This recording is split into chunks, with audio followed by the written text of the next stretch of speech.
Hello दोस्तों, आज हम लोग बात करेंगे क्लास 9th मैथ का जो ऑब्जेक्टिव क्वेश्चन हुआ था और भी बोर्ड मॉडल क्वेश्चन जो हुआ था, जो मार्च में एग्जाम लिया गया था, उसका हम लोग बात करेंगे आज और देखेंगे कि 100 ऑब्जेक्टिव में आपका कितना सही हो रहा है। आप मैच कर लीजिएगा और यहां से हम लोग एक एक करके क्वेश्चन पहले ऑब्जेक्टिव बना लेंगे और फिर नेक्स्ट वीडियो जो आएगा मेरा, उसमें आपको हम सब्जेक्टिव करके देंगे। तो चलिए बिना टाइम गवाए हुए आज हम लोग देखते हैं क्लास 9th का मैथमेटिक्स का जो ऑब्जेक्टिव क्वेश्चन है उसको। तो चलिए शुरुआत करते हैं। पहला क्वेश्चन है, निम्नलिखित में से कौन सी अपरिमेय संख्या है? Which of the following is an irrational number? Root under 100 121 है। आप देख रहे हैं यहाँ पे क्वेश्चन में दिख रहा होगा आपको 121 रूट अंडर में, फिर 289 रूट अंडर में। अच्छा बताइए, 121 11 का वर्गमूल होता, 11 निकल जाएगा बाहर, यहाँ से 17 निकल जाएगा। 200 का स्क्वायर रूट में दिया हुआ है तो 200 किसका स्क्वायर होता है? किसी का नहीं, इसलिए तो ये इरेशनल नंबर हो जाएगा और परिमेय संख्या हो जाएगा। नेक्स्ट की बात करते हैं। देखिए नेक्स्ट क्या है कि कहता है कि निम्नलिखित में कौन परिमेय संख्या खोजना है। बताइए, पाई के साथ, पाई तो हमेशा आप पढ़े होंगे कि अपरिमेय संख्या होता है। अब एक अपरिमेय संख्या दूसरा परिमेय संख्या अगर घटाव कीजिएगा तो भी अपरिमेय आता है। रूट अंडर कितना है? 440। इसका भी देख लीजिए कि इसका वर्गमूल निकलेगा नहीं निकलेगा, इसलिए ये भी अपरिमेय संख्या है। तो रूट अंडर 289, ये 17 का वर्गमूल होता है। 17 का वर्ग है लिखा हुआ, इसलिए बाहर 17 निकल जाएगा और ये एक परिमेय संख्या हो जाएगा। अगला क्वेश्चन 0.59, इस पर है रैंकिंग। अब इसको कहता है पी बाई क्यू के रूप में, बताइए क्या होगा। तो आप जानते होंगे कि अगर इसको पी बाई क्यू के रूप में अगर हमको लिखना है तो क्या करेंगे। अगर हम इसको पी बाई क्यू के फॉर्म में लिखे तो क्या करना पड़ेगा? सबसे पहले देखिए कि कितना है, दो अंक ऐसा है जो रिपीट करेगा, बार बार आएगा। तो ऐसा कर सकते हैं 5 और इसके बाद 5 9 मतलब कि 59, और जितना अंक रिपीट करेगा ना उतना ही 9 लिखना है नीचे, 99। तो 59/99 इसका आंसर हो जाएगा। ठीक, अगला क्वेश्चन की तरफ हम देखते हैं। अगला क्वेश्चन क्या है कि कहता है निम्नलिखित में से किस अपरिमेय संख्या का दशमलव प्रसार शांत होगा। अब बताइए, दशमलव प्रसार क्या करना है? शांत। अब शांत कब होगा? जब नीचे जो डिनोमिनेटर होता है, जो हर होता है, वो अगर इस फैक्टर में बदल जाए, 2 का पावर m इंटू 5 का पावर n, इस रूप में अगर रहे तो ये शांत होता है। अब नीचे का देखिए 20 है तो 4 5 में टूटेगा, फिर वहां से 4 2 के फैक्टर में टूटेगा तो 2 और 5 के ही फैक्टर में आएगा। 100 भी 2 और 5 के फैक्टर में आएगा। 50 में भी 2 और 5 मिल जाएगा, लेकिन 70 में वो सातों मिल जाएगा। इसलिए ये नीचे वाला जो 70 है वो इसका जो है, इसका दशमलव प्रसार अशांत हो जाएगा। ठीक है, हम लोग अगले क्वेश्चन की तरफ मूव करेंगे। देखिए अगले क्वेश्चन में क्या कह रहा है कि संख्या √3 का मान निम्नलिखित में से किसके बीच होगा। आप जानते हैं √3 का मान क्या होता है? 1.73। दो इसके बाद भी संख्या आता है, तब उसके बाद जो संख्या आएगा तो आप बताइए क्या कि इसके बीच में नहीं होगा? सी 1.73, इसके बाद भी तो संख्या आता है, तो हम कह सकते हैं कि सी नंबर जो इसका सही ऑप्शन होगा। अब देखिए नीचे दिया है, ऊपर ए नंबर ऑप्शन देखिएगा तो क्या दिया है? 1.72 और 1.73। अब बताइए 1.73 से तो ये शुरू होता है, अब वो आंसर तो लगा नहीं सकते हैं, इसलिए इसका आंसर क्या हो जाएगा? सी इसका सही आंसर होगा।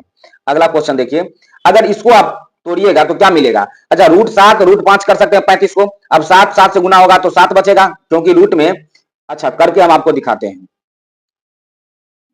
आपको हम बनाकर दिखाते हैं। अब बताइए √5 गुने √7 लिख सकते हैं, अब फिर गुने है √7, ये 7 7 गुना होगा तो 7 मिलेगा, तो 7 √5 आएगा इसका आंसर।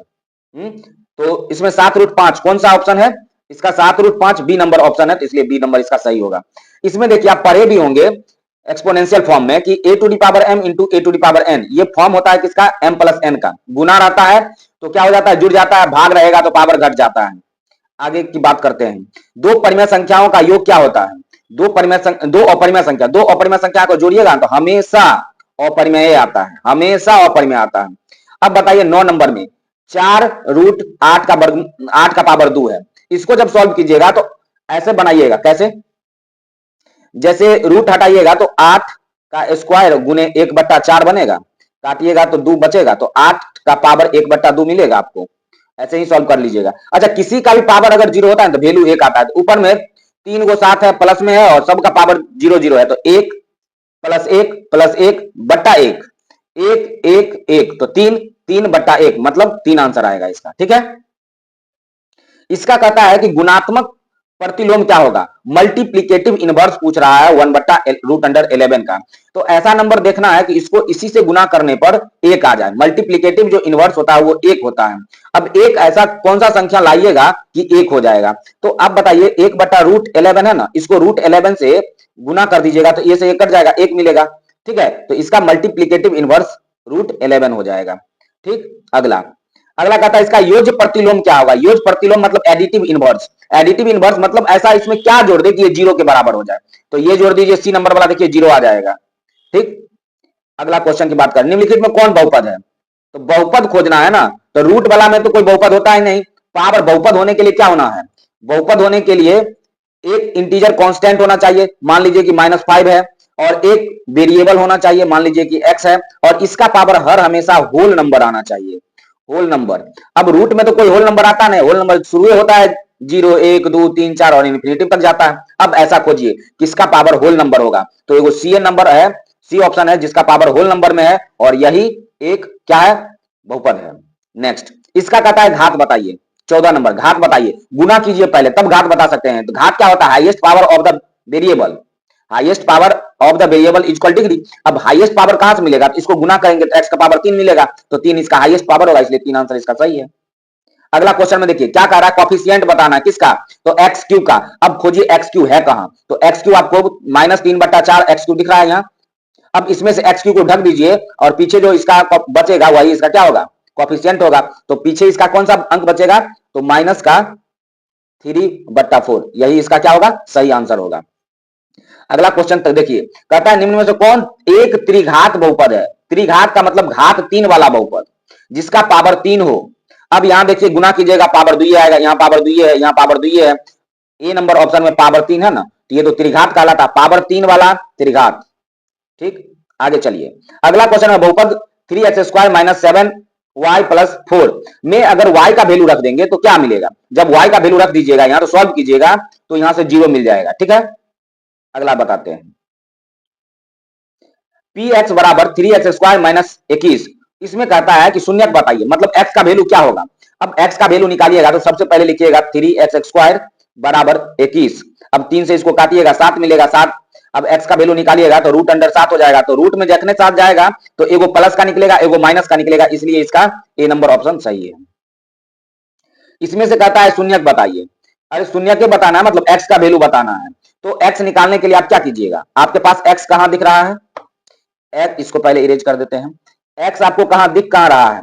तो x दिख रहा है c के साथ, तो लिखिएगा सी एक्स प्लस डी बराबर 0। d उधर जाएगा तो माइनस का d, और यहां से x निकालिएगा तो नीचे आएगा c। अब ये वाला जो ऑप्शन होगा वही इसका सही होगा। देख लीजिए आप कौन सा ऑप्शन है इसका, बी नंबर सही है। अगला क्वेश्चन है कि निम्नलिखित में कौन सा 20 घात वाला त्रिघात बहुपद है? देखिए घात है 20, मतलब पावर में तो 20 रहेगा, लेकिन एक चीज और का है त्रिघात। त्रिघात 3 घात वाला, मतलब ऐसा बहुपद बताइए जिसका घात क्या हो?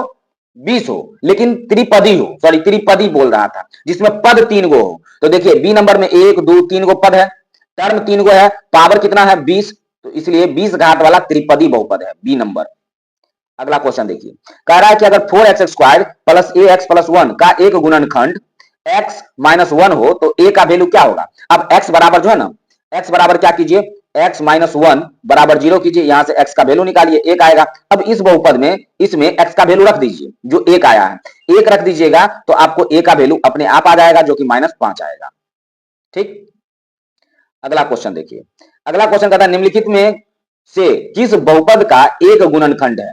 ये x - 1 दिया है ना, अब कहता है किस, इसमें से 4 को बहुपद दे दिया, कहता है कि कौन से बहुपद का ये गुणनखंड है? तो गुणनखंड वाला, अब ये फैक्टर थ्योरम है, ये तो फैक्टर थ्योरम में क्या था कि x का जो भी वैल्यू यहाँ पे निकालिएगा वो रख दीजिएगा इसमें, अगर ये 0 आ गया तो वह उसी का गुणनखंड होगा।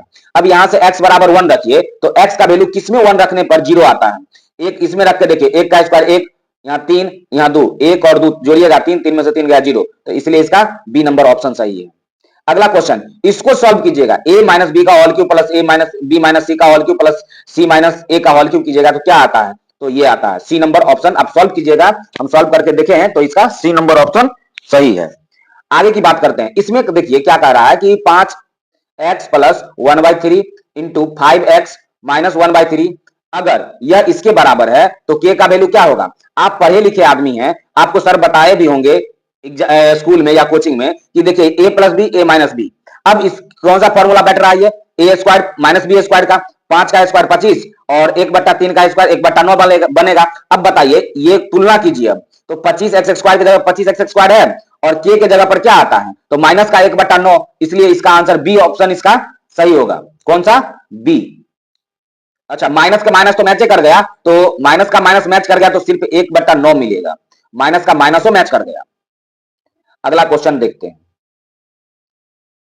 अगला क्वेश्चन है, देखिए ए क्यू प्लस बी क्यू का फॉर्मूला लिखना है। सिंपल सा फॉर्मूला, आपको अगर ध्यान में होगा तो आंसर सही लगाए होंगे, नहीं तो गलत लगा दिए होंगे। तो इसमें बी नंबर जो ऑप्शन है यही इसका फॉर्मूला है। अगला देखिए, x square plus 7x minus 3 का पूछ रहा है कि इसका फैक्टर कौन कौन बनेगा। तो इसका फैक्टर ए बनेगा। जब सॉल्व कीजिएगा आप फैक्टर थ्योरम से भी सॉल्व कर सकते हैं। कैसे? ये एक्स स्क्वायर के पीछे वाला कॉफिशिएंट लीजिए और कांस्टेंट वाला टर्म लीजिए, यहां से 3 छतरी का 18, 18 को फैक्टर में बताइएगा, बनाइएगा, फिर वहां से कॉमन उमन लीजिएगा तो आपको ए नंबर ऑप्शन जो है इसका आ जाएगा। अच्छा, सबसे खास बात, ये तो आप 1000 बार पढ़े होंगे कि ए प्लस 1/a बराबर अगर 5 होता है तो ए स्क्वायर प्लस 1/a स्क्वायर का वैल्यू क्या होगा? कुछ नहीं करना है, यहाँ 5 जो है ना, 5 का स्क्वायर कर दीजिए और उसमें से 2 घटा लीजिए। क्यों बनता कैसे है ये? तो ये बनता है ए प्लस बी के होल स्क्वायर पे, जो 2 बच जाता है वही 2 घटता है इसमें से, तो 23 इसका आंसर आएगा। इसमें से कहता है कि दो चरों में रैखिक समीकरण है, इनमें से कौन? दो चर में रैखिक समीकरण, पावर एक वाला। पावर 2 हो गया तो रैखिक नहीं होगा, पावर 1 रहना चाहिए। तो देखिए x प्लस वाई दो चर है, एगो कांस्टेंट है, तो दो चर वाला रैखिक समीकरण तो है ना, बाकी सब में तो 2 पावर है, इसी में ना पावर 1 है। अगला देखते हैं, 29 नंबर में कहता है निम्नलिखित में से कौन सा रैखिक समीकरण 2x माइनस वाई बराबर 5 का हल है? अब देखिए इसमें से जो भी वैल्यू रख दीजिएगा ना तो वो 5 के बराबर आना चाहिए। तो ए रखिएगा तो नहीं आएगा 5 के बराबर, यहाँ x और y का वैल्यू दिया हुआ है, रख दीजिए 5 के बराबर, आ गया तो ठीक, नहीं आया तो वो नहीं होगा ऑप्शन। तो बी और सी इसका दोनों सही है। आगे चलते हैं। आगे कहता है कि देखिए क्वेश्चन क्या है कि 2x प्लस 3y बराबर -1, दो गो चर दिया है, इक्वेशन एक को दिया, तो हम अगर इसमें से x और y का वैल्यू निकालने चलेंगे तो बहुत सारा वैल्यू आ सकता है, जो मन करे वो आ सकता है। जो आप x और y का वैल्यू लेट कीजिएगा वही इसका आंसर दे देगा, लेकिन यहाँ पे -1 आना चाहिए। ठीक है, तो अपरिमित रूप से अनेक हल हो जाएगा इसका। x बराबर 0, y बराबर 1 अगर इसमें रख दीजिएगा तो k का मान क्या होगा? अगर x के जगह पर आप 0 रख दीजिए, y के जगह पर 1 रख दीजिए, तो 0 में से 3 चला जाएगा तो क्या बचेगा? माइनस का 3 बचेगा, और 3 से 3 कट जाएगा तो k का वैल्यू -1 आ जाएगा। अब यहां से 32 नंबर क्वेश्चन को देखिए। 32 नंबर क्वेश्चन में क्या कह रहा है कि के एक्स प्लस 2y माइनस 6 बराबर 0, अगर x बराबर 1 रख दीजिएगा, y बराबर 2 रख दीजिएगा तो k का मान क्या होगा? आप रख के देख लीजिए, x के जगह पर 1 रख दीजिए तो k बनेगा, y के जगह 2 रख दीजिए तो 2 दूनी 4 बनेगा, और यहां से -6 है तो प्लस का 4 में से माइनस का 6 तो माइनस का 2 बनेगा, तो k का वैल्यू जब उधर जाएगा तो प्लस का 2 आएगा। इसमें देखिए कह रहा है क्या, निम्नलिखित में कौन सी रेखा x अक्ष के समांतर होगा? अच्छा, x अक्ष के समांतर अगर होगा तो x का तो वैल्यू देगा नहीं, वो x का तो वैल्यू नहीं देगा ना, y का केवल वैल्यू आएगा, तब ना ग्राफ जब खींचेंगे तो x एक्सिस के पैरेलल चला जाएगा। तो यहाँ पर x वाला 3 को दिया है और y वाला दिया है 1 गो, तो y का ही वैल्यू इसमें आएगा, तो y वाला जो आंसर है इसमें सी नंबर वो सही है। इसमें x अक्ष के पैरेलल ले जाना है, सॉरी इसमें 33 नंबर में x एक्सिस के था और नीचे जो 34 नंबर है उसमें y एक्सिस के पैरेलल ले जाना, तो केवल x एक्सिस वाला वैल्यू आएगा, x का वैल्यू आएगा। अगला क्वेश्चन, निम्नलिखित में कौन सी बिंदु रैखिक समीकरण x बराबर y के ग्राफ है? अब बताइए x बराबर y के ग्राफ में अगर खींचना है, मतलब x और y दोनों का वैल्यू बराबर बराबर रखना है, तो आप एक एक पर खींच सकते हैं, नहीं दोनों बराबर आ जाएगा। x बराबर 1 और y बराबर -3 निम्नलिखित में से किसको संतुष्ट करता है, या कौन सा समीकरण है जिसको बताता है, किसका वैल्यू है ये? अब यहां से आप वैल्यू रख दीजिए ना x और y, देखिए ना LHS RHS के बराबर आता है कि नहीं। 1 रख दीजिए, 3 रख दीजिए, 3 दूनी 6, 6 में से 1 चला जाएगा, ए नंबर तो इसका। अच्छा 1 रख दीजिए यहाँ पर तो 1, और यहाँ -3 रख दीजिए तो माइनस का 6 आएगा, तो बड़ा हो जाएगा यहाँ, जबकि प्लस का 5 है। अब बी नंबर में रख दीजिए तो क्या आ जाएगा आंसर, बी नंबर सही है इसका। अब देखिए बिंदु इतना इतना के आरेख पर स्थित है, तो बिंदु, तो b का मान क्या होगा? इसमें x का भी वैल्यू है, इस बिंदु में x का भी वैल्यू और y का भी वैल्यू है, इस समीकरण में आप रख दीजिए। आप यहां जो दिख रहा है ये x और y दोनों का वैल्यू है इसमें, तो पहला लिखाता है x एक्सिस वाला मतलब x का वैल्यू, फिर लिखाता है y का वैल्यू मतलब पहले भुज लिखाता है फिर कोटि लिखाता है। तो आप यहाँ पर x के जगह पर 1 रख दीजिए, y के जगह पर 2 रख दीजिए, सॉल्व कीजिए, b का आंसर आ जाएगा। ठीक, अगला क्वेश्चन, निर्देशांक अक्षों का प्रतिच्छेदन बिंदु क्या कहलाता है? तो मूल बिंदु ओरिजिन कहलाता है। y अक्ष के समीकरण, तो y अक्ष का समीकरण तो x वाला होगा। अगला इसमें कोटि बताना है, तो पहला जो कहते हैं ना, पहले जो लिखाता है बिंदु में वो भुज लिखाता है, बाद में जो लिखाता है वो कोटि रहता है। तो 17 इसका कोटि हो जाएगा। भुज पूछता तो भुज -8 होता। अब इसमें कहता है एक्स एक्सिस से दूरी। अब बताइए एक्स एक्सिस से दूरी जब कहेगा ना ऐसे क्वेश्चन में, बिंदु दे देगा और एक्स एक्सिस से दूरी पूछेगा, तो आप y वाला वैल्यू रख दीजिए, इसमें कोटि रख दीजिए। कोटि ही एक्स एक्सिस से दूरी होता है। अगर मान लीजिए y एक्सिस से पूछता, y एक्सिस से पूछता तो हम x वाला वैल्यू रखते। ठीक है, उल्टा कर देना है इसमें। इसमें बताना है कि किस चतुर्थांश में है। ये जो क्वेश्चन है ये किस चतुर्थांश में है, बिंदु दिया हुआ किस चतुर्थांश में। आपको हम बताते हैं चतुर्थांश क्या होता है। मान लीजिए ये पहला क्वाड्रेंट, दूसरा क्वाड्रेंट, तीसरा क्वाड्रेंट, चौथा क्वाड्रेंट, 4 को चतुर्थांश हो गया। पहला में एक्स और वाई दोनों पॉजिटिव होता है, दूसरा में वाई पॉजिटिव होता है, एक्स निगेटिव होता है, चौथा में, तीसरा में दोनों निगेटिव निगेटिव होता है, और चौथा में आपका पहले होता है पॉजिटिव फिर होता है निगेटिव। आप देखिए दोनों निगेटिव है ना, दोनों निगेटिव किस क्वाड्रेंट में आता है? तीसरा क्वाड्रेंट में। अगला है एक्स निर्देशांक बताना है, बिंदु इतना का वाई निर्देशांक क्या है? वाई क्या है? वाई पूछ रहा है ना, एक्स वाला आंसर दीजिए ना। निम्नलिखित में से कौन सी बिंदु तृतीय चतुर्थांश में है? तृतीय में तो माइनस वाला आएगा दोनों। अगला क्वेश्चन 45 नंबर, चतुर्थ चतुर्थांश में बिंदु एक्स की प्रकृति क्या होती है? अच्छा बताइए कि चौथा चतुर्थांश में क्या होता है? एक्स तो पॉजिटिव होता है, चौथा चतुर्थांश में एक्स तो पॉजिटिव होता है, वाई निगेटिव होता है ना, तो एक्स का वैल्यू जो आएगा 0 से बड़ा आएगा। एक्स का वैल्यू 0 से बड़ा होगा, जबकि वाई का वैल्यू क्या होगा? वाई का वैल्यू 0 से छोटा आएगा। तो देखिए कि इसमें कौन सा एक्स का वैल्यू जो दे रहा है वो 0 से बड़ा देगा। पहला में देखिए 0 से बड़ा, और वाई भी 0 से बड़ा है तो नहीं होगा। ये 0 से बड़ा, तो बी नंबर इसका ऑप्शन सही है। कौन सा आंसर होगा इसका? B number. अगला क्वेश्चन देखिए, बिंदु इतना से y अक्ष पर डाले गए लंब की लंबाई क्या होगी? लंब y पर न डालना है तो x वाला आंसर दीजिए 6। अगर कहता x पर डाले गए लंब की लंबाई तो y वाला बोलते हैं। ठीक, x पर स्थित किसी बिंदु का निर्देशांक क्या होता है? x पर स्थित कोई बिंदु है तो x वाला होगा, y वाला तो 0 होता है। अब बताइए किसका विकर्ण बराबर होता है? तो एक ही है आयत जिसका विकर्ण बराबर होता है, रेक्टेंगल। किसी सतह के आयामों की संख्या क्या होती है? 2 होती है। आप ये घन देखिए, उसमें आयामों की संख्या कितनी होती है? डायमेंशन कितना होता है? या उसमें लेंथ और ब्रेथ ही होता है। ठीक है, और हाइट भी होता है, लेकिन आयाम पूछा, डायमेंशन पूछा, इसलिए 2 ही डालना है। एक न्यून कोण का पूरक कोण क्या होगा? तो अधिक कोण होगा। अगर एक न्यून कोण है तो समकोण भी बन सकता है, लेकिन उसका पूरक पूछ रहा है तो एक अधिक कोण बनेगा। अगला, वह कोण जिसका माप 180 डिग्री है रिजिव कोण कहलाता है। अगला क्वेश्चन, निम्नलिखित में कौन बराबर होते हैं? सभी समकोण बराबर होते हैं। 59 डिग्री के पूरक कोण, तो 90 में से घटा लीजिएगा, जो आंसर आएगा वो इसका पूरक कोण होगा, तो 31 आएगा। अगला है 127 का संपूरक, 180 में से घटा के संपूरक निकलता है तो 53 आएगा। अगला क्वेश्चन है, त्रिभुज के तीनों कोणों का योगफल तो आपको पता ही होगा 180 डिग्री होता है। यदि एक कोण अपने पूरक कोण के दुगुना है, मान लीजिए एक कोण है थीटा, वो पूरक कोण क्या होगा? उसका 90 माइनस थीटा। अब उसका दोगुना है तो 2 से गुना करके आंसर निकालिए, 60 आंसर आएगा। देखिए ना, 30 इसका पूरक था और 30 का डबल हो गया ना, वो 60 हो गया ना, तो 60 30 90 हो गया ना, आ गया ना। अब इसमें देखिए त्रिभुज है, त्रिभुज का एक कोण दिया है, दूसरा कोण दिया है, तीनों कोण को जोड़ते हैं तो 180 आता है। ये दोनों को जोड़ के 180 में से माइनस कर लीजिए, अपने आप आ जाएगा 52। अब बताइए त्रिभुज में एक कोण ए है जो कि बी से बड़ा है। जब सॉल्व कीजिएगा, एक कोण बी से बड़ा है तो एक साइड भी बड़ा होगा। अगर एक कोण बड़ा है, ए बड़ा है, तो ए वाला जो साइड बना होगा वो भी तो बड़ा होगा। तो बीसी क्या होगा? एसी से छोटा होगा, एसी बड़ा होगा। ऑप्शन से भी मैच करना पड़ेगा आपको। इसके बाद देखिए त्रिभुज एबीसी में अगर मान लीजिए कि ए भी बराबर है, मतलब कि समद्विबाहु त्रिभुज है, इसका 2 कोण बराबर होगा, तो एगो 45 है तो दूसरा भी 45 होगा, 45 45 90, तो ए का आंसर अपने आप 90 आ जाएगा। अब देखिए समरूप त्रिभुज है, समरूप त्रिभुज में बताना है कि कौन सा सत्य है। सत्य नहीं है, सॉरी नहीं है। तो अब बताइए डीई क्या बराबर होगा? पी क्यू का। इसके बाद ई एफ क्यू आर के बराबर हो जाएगा। इसके बाद डी एफ पी आर के बराबर होगा। अब यहां पर देखिए ना, ई एफ दिया है कि पी आर के बराबर है, जो कि गलत है। अगला क्वेश्चन देखिए।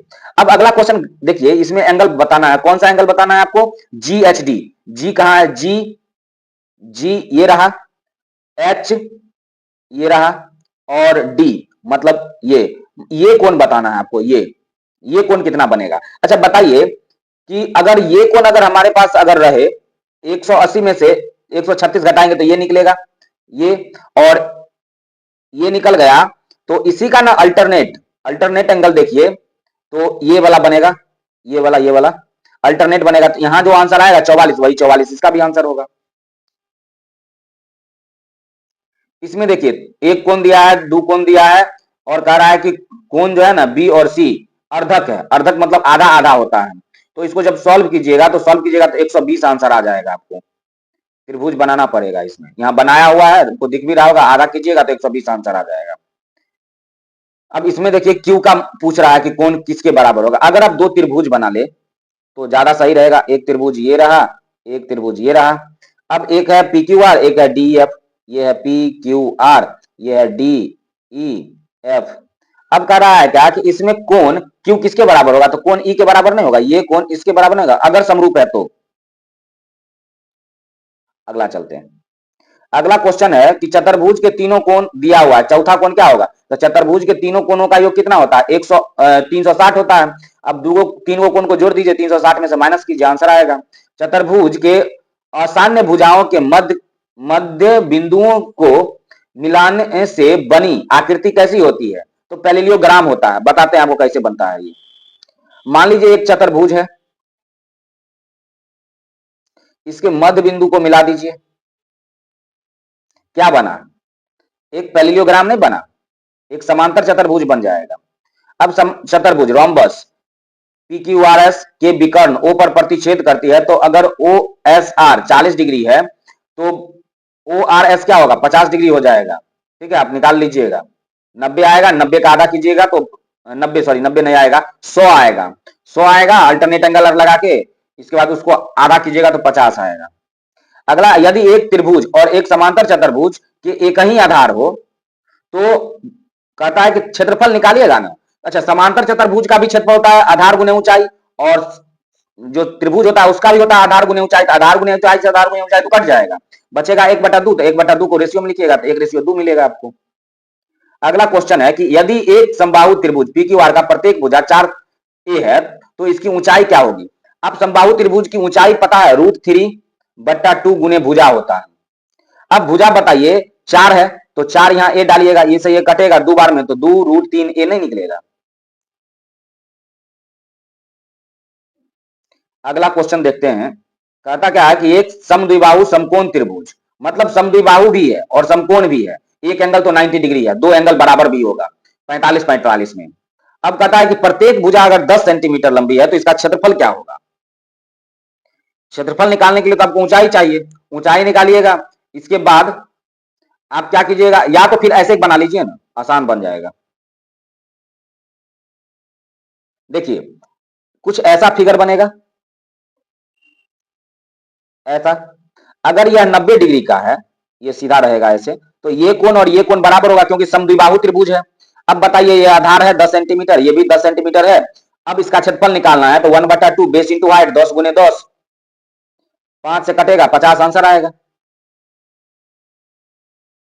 कहता है 3 असंरेख बिंदु नॉन कॉलिनियर पॉइंट से कुल कितने वृत्त खींचे जा सकते हैं, तो केवल और केवल एक जीवा 17 सेंटीमीटर त्रिभुज वाले एक वृत्त के केंद्र से 8 सेंटीमीटर की दूरी पर है, तो जीवा की लंबाई क्या होगी, 30 होगी। सॉल्व करना पड़ेगा इसको। अब देखिए यदि ए बी और सी डी केंद्र ओ वाले एक वृत्त की कोई गड़बड़ तो नहीं हुआ, नहीं ठीक है। अच्छा, एक ए बी और एक सी डी, ऊपर में फिगर आपको दिख रहा है छोटा सा बना हुआ, केंद्र भी ओ दिख रहा होगा आपको, समान जीवा मतलब जीवा बराबर है। अगर एक है 80 सेंटीमीटर, अच्छा समान जीवा से डाला गया लंबी तो बराबर ही होता है। सीओडी पूछा है, सीओडी, अच्छा शीर्षाभिमुख कोण भी लग जाएगा यहाँ, अगर ऊपर वाला 80 है तो नीचे वाला भी 80 हो जाएगा। इस आकृति में देखिए, इस आकृति में कहता है कि ओ बी ओ सी वृत्त का व्यास है, ए बी बराबर, ये तो दोनों बराबर है, जीवा है तो दोनों बराबर ही है, तो पूछ रहा है कि बी जो कोण होगा, ये कोण बी वाला और सी वाला क्या होगा। अगर बी पूछा है तो बी और सी दोनों बराबर ही आ जाएगा। बताइए क्या होगा, बताइए कि ये जो लंब डालिएगा ए बी तो 90 डिग्री का होगा कि नहीं। अगर ये 90 डिग्री होगा तो ये 45 और ये 45 होगा कि नहीं। आपको पता होगा कि अगर सेंटर पर से यहाँ पे लंब डालिएगा तो वो 90 डिग्री का होता है। अब यहां से अगर ये 90 है तो ये तो फिक्स हो गया। अब बाकी जो बचा दो कोण, तो ये 45 होगा और ये 45 होगा। क्यों? क्योंकि समान जीवा से डाला गया जो लंब होता है वो 90 डिग्री और कोण जो बनता है वो बराबर कोण बनता है। अगला क्वेश्चन देखिए, ये तो बहुत आसान है। एक त्रिभुज है, त्रिभुज का भुजा दिया हुआ और अर्ध परिमाप पूछता है तो ए बी सी बटा टू हो जाएगा। अच्छा ये देखिए, एक समद्विबाहु त्रिभुज का क्षेत्रफल दिया हुआ है, इसकी भुजा बताना है, तो √3/4 गुने भुजा स्क्वायर होता ही है। आप सॉल्व कीजिएगा, आंसर आ जाएगा। इसमें तो परिसर निकालना है, तो परिसर निकालने के लिए सबसे बड़ा नंबर खोजना है, सबसे बड़ा और सबसे छोटा माइनस करना है, तो मैक्सिमम माइनस मिनिमम कीजिएगा, आंसर आ जाएगा। इसका वर्ग बताना है, वर्ग कौन सा है, 80 से 100 गया हुआ है, वर्ग चिन्ह, तो वर्ग चिन्ह निकालना है, क्लास मार्क निकालना है, तो आप जानते होंगे क्लास मार्क निकालने के लिए क्या करते हैं, upper limit plus lower limit by 2 करते हैं। अपर लिमिट लोअर लिमिट 80 और जोड़ 100 बटा 2 कीजिए, 180 बटा 2 कितना आएगा, 90। अगला क्वेश्चन, बहुलक निकालना था, हाईएस्ट जो नंबर आया है वही है highest observation of the data, तो हाईएस्ट 16 आया है, सबसे 16 सबसे ज्यादा बार आया है। इसमें माध्यिका निकालना है, तो इसको अरेंज अगर कीजिएगा तो अरेंज देखिए किया हुआ है, तो बीच वाला जो होता है वो माध्यिका होता है, दोनों तरफ से छांट दीजिए, बीच में जो नंबर आएगा वही माध्यिका हो गया। अच्छा बताइए कि अगर आंकड़ा में 6 घटा दिया जाए प्रत्येक आंकड़ा में, तो माध्य क्या होगा, बढ़ेगा या घटेगा? अगर 6 अगर आप घटा रहे हैं आंकड़ा में, तो माध्य में भी तो घटे, माध्य तो कैसे निकालते हैं, जोड़ करके, तो उसमें तो घटाना पड़ेगा ना 6, माध्य तो आप जोड़ करके निकालते हैं, तो जोड़ करके निकाले होंगे तो सब में से घटा रहे हैं तो उधर से भी घटाना पड़ेगा। इसमें देखिए 5 5 10 दोबारा 12 है। इसमें देखिए कि कौन सा प्रायिकता है जो नहीं हो सकता, तो 1.5 नहीं हो सकता। क्यों? क्योंकि प्रायिकता का मान 0 और 1 के बीच में ही रह जाता है। एक सिक्के को उछालने पर संभव परिणामों की कुल संख्या, तो एक सिक्का में चित और पट होता है तो 2 ही आ सकता है। एक पासे को फेंकिएगा तो उसमें 7 आने की प्रायिकता, उस पासा में 7 होता नहीं है तो कपार आएगा, 0 आएगा। एक घनाभ की लंबाई चौड़ाई और ऊंचाई इतना है, तो क्षेत्रफल तो आप रट्टा मारे होंगे, छाप दीजिए। इसमें भी आप देखिए, इसको सॉल्व कीजिएगा, एक बेलन की त्रिज्या और ऊंचाई दिया हुआ है, त्रिज्या r ऊंचाई 2h और आयतन पूछ रहा है, तो पाई आर स्क्वायर h तो होता है आयतन, लेकिन यहाँ पे जो h के जगह पर 2 है तो वो 2 इधर गुना हो जाएगा, इसलिए बदल जाएगा। अगला क्वेश्चन देखिए, यदि एक घन का कोण मतलब कि एज की लंबाई 7 सेंटीमीटर है तो इसका विकर्ण क्या होगा, तो घन का विकर्ण क्या होता है, √3 गुने भुजा स्क्वायर, कि √3 गुने भुजा, √3 गुने भुजा, ये स्क्वायर नहीं होता है, भुजा होता है, इसलिए बी नंबर ऑप्शन इसका सही है। आर ये तो गोला का पृष्ठ क्षेत्रफल पूछ रहा है, वो तो आप मारिए दिए होंगे, क्या होता है 4 पाई आर स्क्वायर। अच्छा यदि एक घन का संपूर्ण पृष्ठ क्षेत्रफल दिया हुआ है तो भुजा की लंबाई बताइए। अब पहले बताइए संपूर्ण पृष्ठ क्षेत्रफल क्या होता है, संपूर्ण पृष्ठ क्षेत्रफल अगर देखिएगा तो 6l स्क्वायर होता है। अब पहले 6 से इसको भाग लगाइए, फिर उसका वर्गमूल निकालिए, फटाफट आंसर आएगा। अब यहाँ शंकु का आयतन पूछ रहा है 1/3 पाई आर स्क्वायर, ये सब तो आसान था। एक अर्धवृत्त का परिमाप अगर दिया हुआ तो अर्धवृत्त का परिमाप क्या होता है, 2 पाई आर, क्या होता है पाई आर प्लस 2r। अब इसको बराबर कीजिएगा किससे, 36 के। अब वहां से सॉल्व कीजिएगा तो आंसर आएगा, ऊपर में सॉल्व भी किया हुआ 7 सेंटीमीटर। एक लंब वृत्त, अच्छा एक शंकु का पूछ रहा है कि जो सतह कितना होगा, लंब वृत्तीय शंकु का, लंब वृत्तीय कैसा है, तो राइट सर्कुलर है, ठीक है, कितना 1 बनेगा। अगला चलिए, यदि दो घन का क्षेत्रफल दिया है तो कोणों का अनुपात क्या होगा, इसको आधा आधा कर ली, आधा करते हैं, देखिए ना किसका स्क्वायर है, तो 4 का स्क्वायर है, 2 का स्क्वायर है 4, तो 2 आ जाएगा, 1 का तो 1 होता है, खत्म। अगला है कि यदि किसी गोले की त्रिज्या 2 सेंटीमीटर 2 गुनी कर दी जाए तो आयतन क्या होगा, तो आयतन तो क्यूब में आता है, आर क्यूब होता है, तो त्रिज्या को दुगुना कहते हैं, 8 गुना बढ़ जाएगा। यदि दो बेलनों की त्रिज्या का अनुपात इतना है, ऊंचाई का अनुपात इतना है, देखिए यहाँ सॉल्व किया हुआ है 20 और बट्टा 27 है ना, तो 20:27 हो जाएगा। अगला क्वेश्चन देखिए, यदि दो वृत्त का परिधि इतना है तो त्रिज्या क्या होगा, परिधि और त्रिज्या समान होता है, अनुपात में अगर पूछेगा तो जैसा है वैसा ही रह जाएगा। एक वर्ग के विकर्ण की लंबाई ये है, तो वर्ग का विकर्ण क्या होता है, √2 गुने भुजा, तो √2 गुने भुजा स्क्वायर, भुजा स्क्वायर, तो √2 गुने भुजा स्क्वायर, तब यहाँ डाल दीजिए आंसर आएगा, लंबाई दिया ही है भुजा। एक शंकु का, एक शंकु है, एक शंकु का आधार का व्यास दिया हुआ, उसका त्रिज्या ऊंचाई दिया है, वक्र क्षेत्रफल पूछ रहा है, तो पाई आर एल होता है इसका वक्र क्षेत्रफल, वैल्यू डालिए, पाई का वैल्यू मत डालिएगा, आंसर अपने आप आ जाएगा। 7 सेंटीमीटर त्रिज्या वाले वृत्त का क्षेत्रफल क्या होगा? ये तो बहुत ही आसान था। वृत्त का क्षेत्रफल होता है पाई आर स्क्वायर। सॉल्व कीजिएगा, आंसर आ जाएगा। 3 सेंटीमीटर त्रिज्या वाले अर्धगोले का आयतन, अर्धगोला का आयतन क्या होता है? 2/3 pi r cube. 2/3 pi r cube पे आंसर वैल्यू डालिएगा, आंसर आएगा। पाई का खाली नहीं डालिएगा क्योंकि सब में आंसर में पाई है। ये 100 का 100 क्वेश्चन हो गया। तो हम लोगों ने देखा कि क्लास 9th में जो ऑब्जेक्टिव क्वेश्चन पूछा गया था उसका आंसर क्या हो सकता है। तो धन्यवाद आप सभी लोगों को, और मिलते हैं फिर अगले सब्जेक्टिव क्वेश्चन के साथ। बहुत बहुत धन्यवाद आप सभी को।